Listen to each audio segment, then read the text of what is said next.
and welcome back to AI news that you should know about for the week of April 17th. I'm your host, Ashley Coffey. And I'm Daniel Hill. There's a lot of AI news out there. We give you the weekly highlights in 15 minutes. If you've been enjoying this content, please leave a review of the show on Apple Podcasts. You can get there from the link in the show notes. It's free. It only takes a minute, and it really helps others to find the show. This week on the show, we'll be talking about Snap cutting 1,000 jobs as the CEO bets on AI to replace roles and save over $500 million per year. Anthropic is preparing Claude Opus 4.7 and an AI design studio. We'll talk about the shoe company Allbirds pivoting to AI instead of shoes, and Meta building an AI version of Mark Zuckerberg to interact with staff. We'll be covering all of that on our show today. But first, here's a quick word from our sponsors. Welcome back. Let's dive in. All right.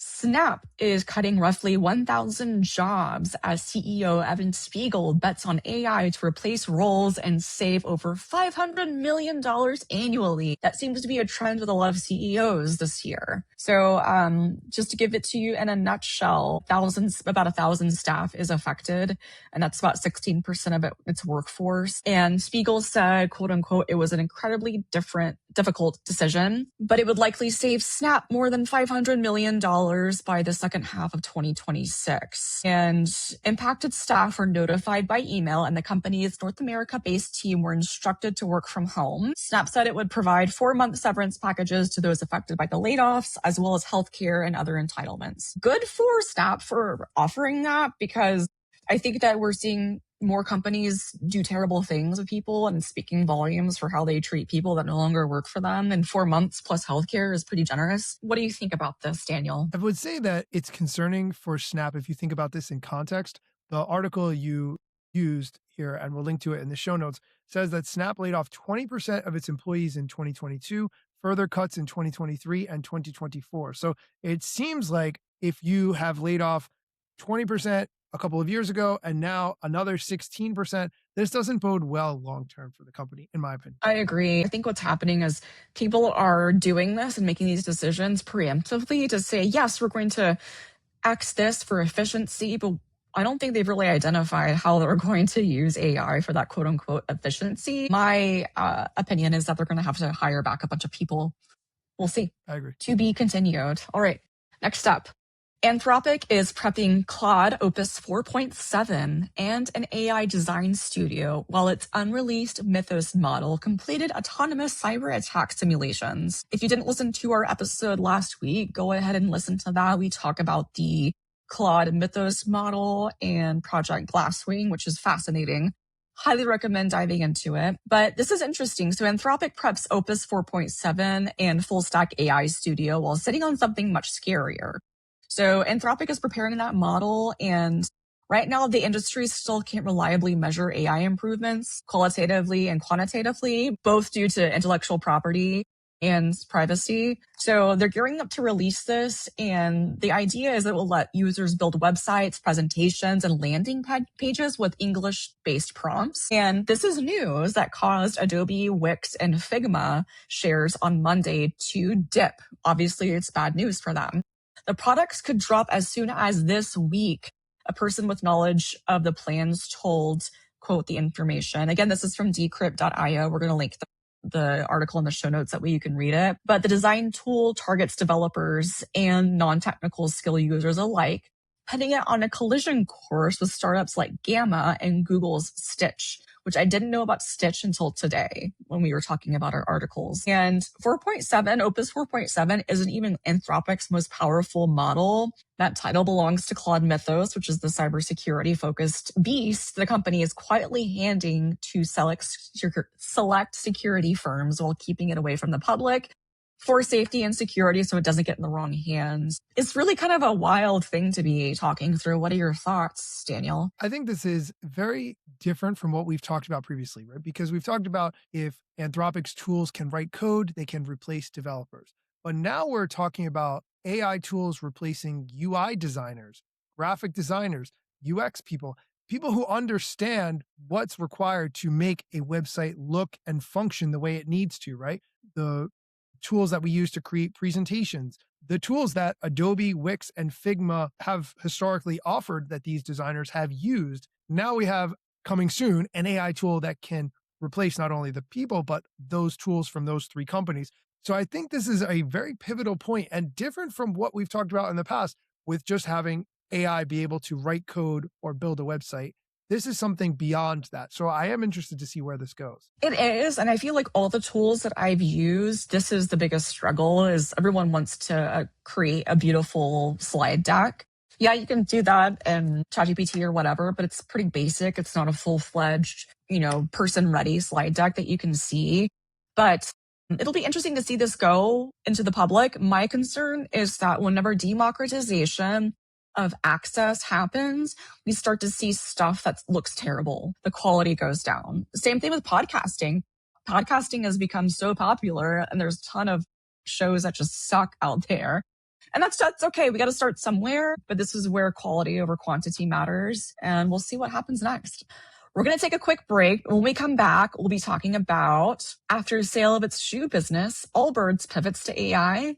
Wild headline. And Meta builds AI version of Mark Zuckerberg to interact with staff. Welcome back. Continuing with our stories. The next one, after the sale of its shoe business, Allbirds pivots to AI. This story, by the way, is courtesy of listener Mike Miner. Thank you for sending in this story. Allbirds is a wool sneaker brand. It sort of became the unofficial uniform of the Silicon Valley people demographic. And Allbirds agreed on March 30th to sell all of its assets and intellectual property to a company called American Exchange Group for $39 million. Now that sounds like a lot, but it raised in its IPO in 2021, $348 million. So it basically lost 90% of its value and then is selling. When it first launched at the IPO, it actually had a $4 billion valuation on the first day of trading. As you can tell by these numbers that I'm saying, they're wildly all over the map with how much this company is worth. They agreed to sell for $39 million, but here's the news. They're now pivoting to AI, and they're going to be a provider of hardware, of GPUs, graphics processing units. The company is also changing its name. It's going to be called Newbird AI, a fully integrated GPU as a service and AI native cloud solutions provider, according to the post that the company made about this. The AI company also announced a $50 million investment from an undisclosed investor in the form of a convertible financing facility. This whole thing just strikes me as completely unhinged. Ashley, what's your take? I agree, but also shout out, thank you, listener Mike Miner, for sending this to us. And that goes for everyone else listening. If you have a story you want to hear us cover, send it our way. We'd love to cover it.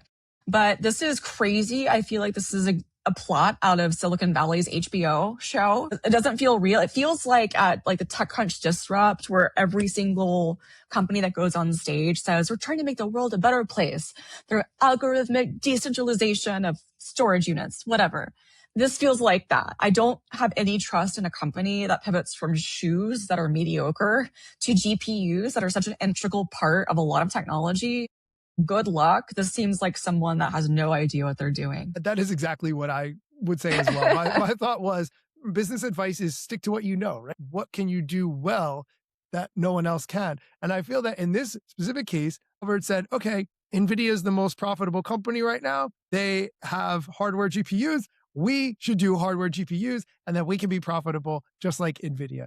And so that's where investors are putting their money. So I think it's absolutely absurd, but I'm 100% on the same page with you about that, Ashley. Yeah, we'll see what happens. And the last story we're going to talk about today, Meta is building an AI version of Mark Zuckerberg to interact with staff. As company layoffs continue to happen, we see mass amounts of people getting laid off by companies saying that they're going to be replaced with AI. I keep saying, and I've said it on the show multiple times, when are companies going to lay off the highly paid CEOs? CEOs are supposed to be visionaries, but how do you quantify what they really bring to the table, right? Can they be replaced by AI? It's a valid question. Meta is building a artificial intelligence version of Mark Zuckerberg that can engage with employees in replacement of him. They're developing photorealistic AI-powered 3D characters that users can interact with in real time. The company began prioritizing a Zuckerberg AI character, and he is personally involved in training and testing his animated AI. so that it could have conversation and give feedback to employee. The character is being trained on Mark Zuckerberg's mannerisms, tone, publicly available statements, as well as his own recent thinking on company strategies, so that the employees are interacting with a version of him and they can feel connected to it. The effort is separate from other AI projects that Meta is doing, for instance, building a CEO agent to help Mark Zuckerberg in his normal day to day role to retrieve information quickly. So, a lot of different AI projects that Meta is working on. Ashley, what's your take on this? I am laughing out loud internally and externally because this is going to go off the rails. I have a strong feeling this is going to backfire. Like a lot of other Mark Zuckerberg's genius ideas of trying to become more public facing. I mean, he's already a cyborg, so like, why are you creating a duplication of that? But to think more seriously about this is a high risk that you're having a CEO that is very well known, very well regarded in the tech industry, say that he is going to create a digital twin of himself to make decisions. That is very dangerous. And I don't think we're quite having the conversation of it's necessary to keep a human in the loop, right? Because let's say that virtual, I'm sure they're building in safeguards, but who knows at this point? It can go off the rails if suddenly the Mark Zuckerberg digital twin wants to go rogue against Meta. Like that could happen.